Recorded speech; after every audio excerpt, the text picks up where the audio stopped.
ओम शांति। 5 जुलाई 2025 बाबा के महावाक्य हैं। बाबा कहते हैं, मीठे बच्चे, बाप तुम्हें पढ़ा रहे हैं खूबसूरत देवी देवता बनाने। खूबसूरती का आधार है पवित्रता।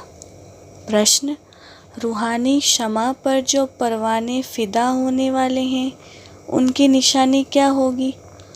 उत्तर है, फिदा होने वाले परवाने, पहला, क्षमा जो है जैसी है उसे यथार्थ रूप से जानते और याद करते हैं। दूसरा, फिदा होना माना बाप समान बनना। तीसरा, फिदा होना माना बाप से भी ऊंच राजाई का अधिकारी बन जाना। गीत है, महफिल में जल उठी क्षमा परवाने के लिए। ओम शांति। मीठे मीठे रूहानी बच्चों ने यह गीत की लाइन सुनी। यह कौन समझाते हैं? रूहानी बाप। वह क्षमा भी है। नाम ढेर के ढेर रखे हैं, बाप की स्तुति भी बहुत करते हैं।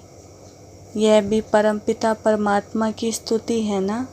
बाप क्षमा बनकर आए हैं परवानों के लिए। परवाने जब क्षमा को देखते हैं तो उन पर फिदा हो शरीर छोड़ देते हैं। अनेक परवाने होते हैं जो क्षमा पर प्राण दे देते हैं। उसमें भी खास जब दीपमाला होती है, बत्तियां बहुत जलती हैं तो छोटे छोटे जीव ढेर रात को मर जाते हैं। अब तुम बच्चे जानते हो, हमारा बाबा है सुप्रीम रूह। उनको हुसैन भी कहा जाता है। बहुत खूबसूरत है क्योंकि वह एवर प्योर है। आत्मा प्योर बन जाती है तो उनको शरीर भी प्योर और नेचुरल सुंदर मिलता है। शांति धाम में आत्माएं पवित्र रहती हैं। फिर जब यहाँ आती हैं पार्ट बजाने तो सतो प्रधान से सतो रजो तमो में आती हैं। फिर सुंदर से श्याम अर्थात काली इम्प्योर बन जाती हैं। आत्मा जब पवित्र है तो गोल्डन एज्ड कही जाती है। उनको फिर शरीर भी गोल्डन एज्ड मिलता है। दुनिया भी पुरानी और नई होती है। वही हसीन परमपिता परमात्मा जिसको भक्ति मार्ग में बुलाते रहते हैं, हे शिव बाबा, वह निराकार परमपिता परमात्मा आया हुआ है आत्माओं को इम्प्योर से प्योर हसीन बनाने। ऐसे नहीं आजकल तो बहुत खूबसूरत हैं, उनकी आत्मा पवित्र है, नहीं, बल शरीर खूबसूरत हैं फिर भी आत्मा तो पतित है ना। विलायत में कितने खूबसूरत बनते हैं, जानते हो? यह लक्ष्मी नारायण है सतयुगी खूबसूरत, और यहाँ है हेल के खूबसूरत। मनुष्य इन बातों को नहीं जानते, बच्चों को ही समझाया जाता है। यह है नरक की खूबसूरती। हम अभी स्वर्ग के लिए नेचुरल सुंदर बन रहे हैं। 21 जन्म के लिए ऐसे सुंदर बनेंगे। यहाँ की खूबसूरती तो एक जन्म के लिए है। यहाँ बाबा आया हुआ है। सारी दुनिया के मनुष्य मात्र तो क्या, दुनिया को भी खूबसूरत बनाते हैं। सतयुग नई दुनिया में थे ही खूबसूरत देवी देवताएं। वह बनने के लिए अभी तुम पढ़ते हो। बाप को क्षमा भी कहते हैं परंतु है परमात्मा। जैसे तुमको आत्मा कहते हैं वैसे उनको परमात्मा कहते हैं। तुम बच्चे बाप की महिमा गाते हो, बाप फिर बच्चों की महिमा करते हैं। तुमको ऐसा बनाता हूँ जो मेरे से भी तुम्हारा मर्तबा ऊंचा है। मैं जो हूँ, जैसा हूँ, जैसे मैं पार्ट बजाता हूँ यह और कोई नहीं जानते। अभी तुम बच्चे जानते हो कैसे हम आत्माएं पार्ट बजाने के लिए परमधाम से आती हैं। हम शूद्र कुल में थी, फिर अब ब्राह्मण कुल में आई हैं। यह भी तुम्हारा वर्ण है, और कोई धर्म वालों के लिए यह वर्ण नहीं है। उन्हों के वर्ण नहीं होते, उनका तो एक ही वर्ण है। क्रिश्चियन ही चले आते हैं। हाँ, उनमें भी सतो रजो तमो में आते हैं। बाकी यह वर्ण तुम्हारे लिए हैं। सृष्टि भी सतो रजो तमो में आती है। यह सृष्टि चक्र बेहद का बाप बैठ समझाते हैं। जो बाप ज्ञान का सागर, पवित्रता का सागर है, खुद कहते हैं मैं पुनर्जन्म नहीं लेता हूँ। भले शिव जयंती भी मनाते हैं, परंतु मनुष्यों को यह पता नहीं है कि कब आते हैं। उनकी जीवन कहानी को भी नहीं जानते। बाप कहते हैं मैं जो हूँ, जैसा हूँ, मेरे में क्या पार्ट है, सृष्टि चक्र कैसे फिरता है, यह तुम बच्चों को मैं कल्प कल्प समझाता हूँ। तुम जानते हो हम सीढ़ी उतरते उतरते तमो प्रधान बने हैं। 84 जन्म भी तुम लेते हो। पिछाड़ी में जो आते हैं उनको भी सतो रजो तमो में आना ही है। तुम तमो प्रधान बनते हो तो सारी दुनिया तमो प्रधान बन जाती है। फिर तुमको तमो प्रधान से सतो प्रधान जरूर बनना है। यह सृष्टि चक्र फिरता रहता है। अभी है कलयुग, उसके बाद फिर सतयुग आएगा। कलयुग की आयु पूरी हुई। बाप कहते हैं मैंने साधारण तन में हूबहू कल्प पहले मुआफिक प्रवेश किया है। फिर से तुम बच्चों को राजयोग सिखाने। योग तो आजकल बहुत है, बैरिस्ट्री योग, इंजीनियरिंग योग। बैरिस्ट्री पढ़ने के लिए बैरिस्टर के साथ बुद्धि का योग लगाना होता है। हम बैरिस्टर बन रहे हैं तो पढ़ाने वाले को याद करते हैं। उनको तो उनका बाप अलग है। गुरु भी होगा तो उनको भी याद करेंगे, तो भी बैरिस्टर के साथ बुद्धि का योग रहता है। आत्मा ही पढ़ती है, आत्मा ही शरीर द्वारा जज, बैरिस्टर आदि बनती है। अभी तुम बच्चे आत्म अभिमानी बनने के संस्कार अपने में डालते हो। आधा कल्प देह अभिमानी रहे। अब बाप कहते हैं देही अभिमानी बनो। आत्मा में ही पढ़ाई के संस्कार हैं। मनुष्य आत्मा ही जज बनती है। अभी हम विश्व का मालिक देवता बन रहे हैं। पढ़ाने वाला है शिव बाबा, परमात्मा, वही ज्ञान का सागर, शांति संपत्ति का सागर है। यह भी दिखाते हैं सागर से रत्नों की थालियाँ निकलती हैं। यह है भक्ति मार्ग की बातें। बाप को रेफर करना पड़ता है। बाप समझाते हैं यह है अविनाशी ज्ञान रत्न। इन ज्ञान रत्नों से तुम बहुत साहूकार बनते हो और फिर हीरे जवाहर भी तुमको बहुत मिलते हैं। यह एक एक रत्न लाखों रुपयों का है जो तुमको इतना साहूकार बनाते हैं। तुम जानते हो भारत ही वाइसलेस वर्ल्ड था, उसमें पवित्र देवताएं रहते थे। अभी सांवरे अपवित्र बन गए हैं। आत्माओं और परमात्मा का मेला होता है। आत्मा शरीर में है तभी सुन सकती है, परमात्मा भी शरीर में आता है। आत्माओं और परमात्मा का घर शांति धाम है।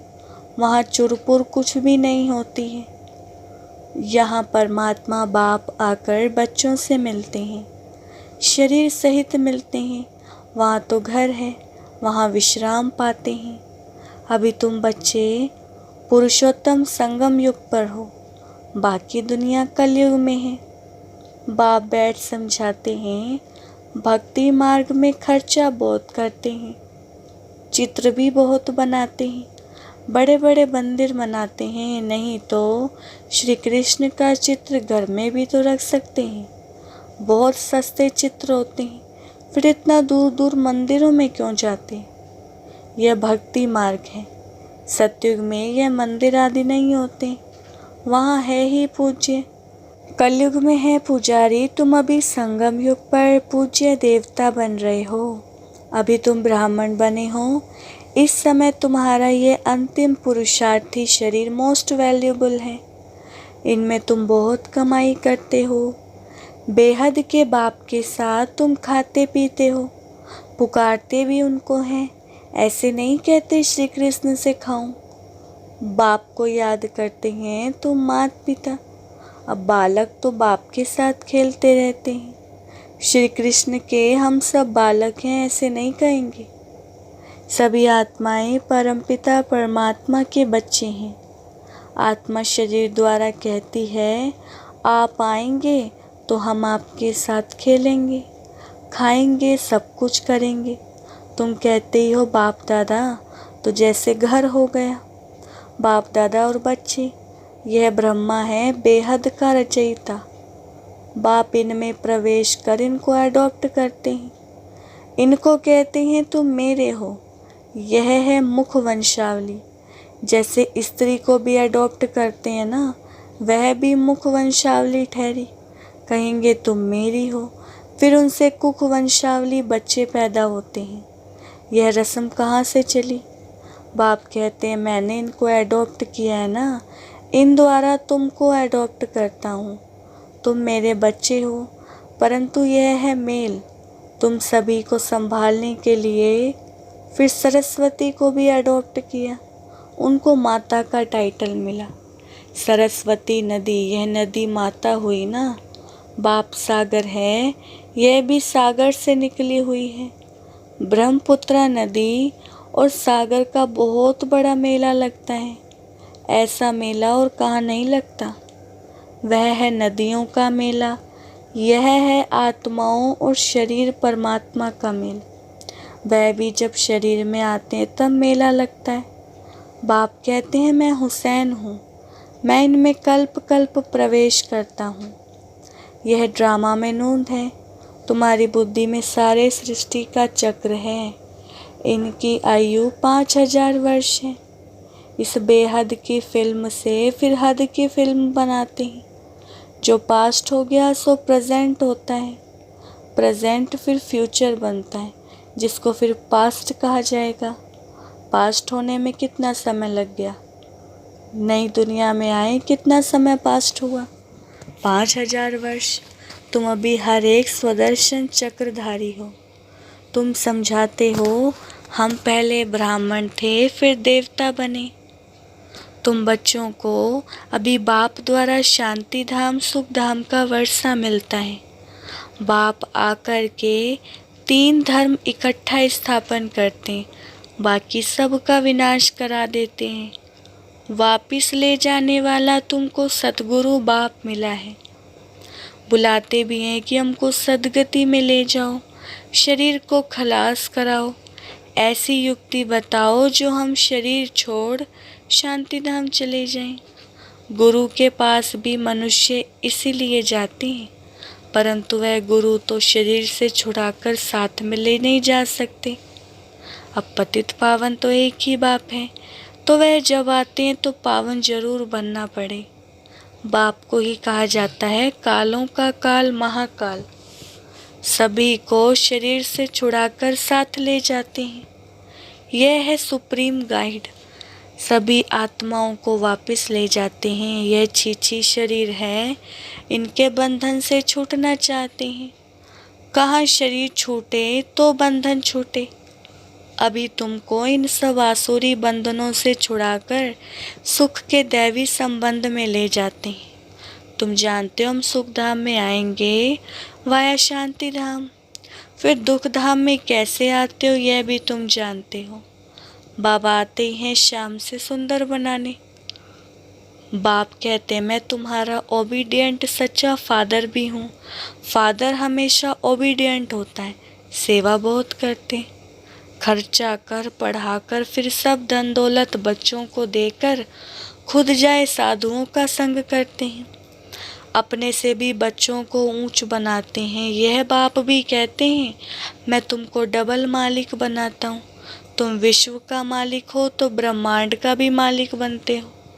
तुम्हारी पूजा भी डबल होती है, आत्माओं की भी पूजा होती है, देवता वर्ण में भी पूजा होती है। मेरी तो सिंगल सिर्फ शिवलिंग के रूप की पूजा होती है। मैं राजा तो बनता नहीं, तुम्हारी कितनी सेवा करता हूँ। ऐसे बाप को फिर तुम भूलते क्यों हो?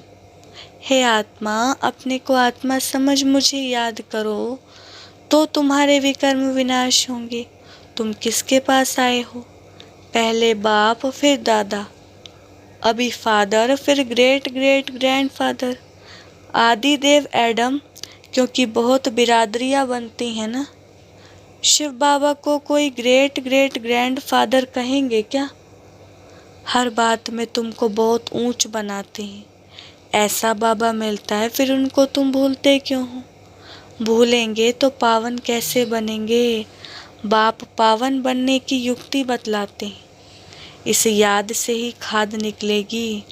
बाप कहते हैं, मीठे मीठे लाडले बच्चे, देह अभिमान छोड़ आत्म अभिमानी बनना है। पवित्र भी बनना है, काम महाशत्रु है। यह एक जन्म मेरे खातिर पवित्र बनो। लौकिक बाप भी कहते हैं ना, कोई गंदा काम नहीं करो, मेरे दाढ़ी की लाज रखो। अब पारलौकिक बाप भी कहते हैं, मैं पावन बनाने आया हूँ, अब काला मुंह मत करो, नहीं तो इज्जत गवाएंगे। सभी ब्राह्मणों की और बाप की भी इज्जत गवा देंगे। लिखते हैं, बाबा हम गिर गया, काला मुंह कर दिया। बाबा कहते हैं, मैं तुमको हसीन सुंदर बनाने आया हूँ, तुम फिर काला मुंह करते हो। तुम्हें तो सदा हसीन बनने का पुरुषार्थ करना है। अच्छा, मीठे मीठे सिखलदे बच्चों प्रति माता पिता बाप दादा का याद प्यार और गुड मॉर्निंग। रूहानी बाप की रूहानी बच्चों को नमस्ते। हम रूहानी बच्चों की रूहानी बाप दादा को नमस्ते नमस्ते, गुड मॉर्निंग। धारणा के लिए मुख्य सार। पहला पॉइंट है, यह अंतिम पुरुषार्थी शरीर बहुत वैल्यूबल है, इसमें बहुत कमाई करनी है। बेहद के बाप के साथ खाते पीते सर्व संबंधों की अनुभूति करनी है। दूसरा, कोई भी ऐसा कर्म नहीं करना है जिससे ब्राह्मण परिवार की व बाप की इज्जत जाए। आत्म अभिमानी बन पूरा पवित्र बनना है। याद से पुरानी खाद निकालनी है। बाबा ने वरदान दिया है, सुनने के साथ साथ स्वरूप बन मन के मनोरंजन द्वारा सदा शक्तिशाली आत्मा भव। विस्तार है, रोज मन में स्वयं के प्रति या औरों के प्रति उमंग उत्साह का संकल्प लाओ। स्वयं भी उसी संकल्प का स्वरूप बनो और दूसरों की सेवा में भी लगाओ, तो अपनी जीवन भी सदा के लिए उत्साह वाली हो जाएगी और दूसरों को भी उत्साह दिलाने वाले बन सकेंगे। जैसे मनोरंजन प्रोग्राम होता है, ऐसे रोज़ मन के मनोरंजन का प्रोग्राम बनाओ। जो सुनते हो उसका स्वरूप बनो तो शक्तिशाली बन जाएंगे। स्लोगन, दूसरों को बदलने के पहले स्वयं को बदल लो, यही समझदारी है। अव्यक्त इशारे, संकल्पों की शक्ति जमा कर श्रेष्ठ सेवा के निमित्त बनो। सबसे तीव्र गति की सेवा का साधन है शुभ और श्रेष्ठ संकल्पों की शक्ति। जैसे ब्रह्मा बाप श्रेष्ठ संकल्प की विधि द्वारा सेवा की वृद्धि में सदा सहयोगी हैं। विधि तीव्र है तो वृद्धि भी तीव्र है। ऐसे आप बच्चे भी श्रेष्ठ शुभ संकल्पों में संपन्न बनो। अच्छा, ओम शांति।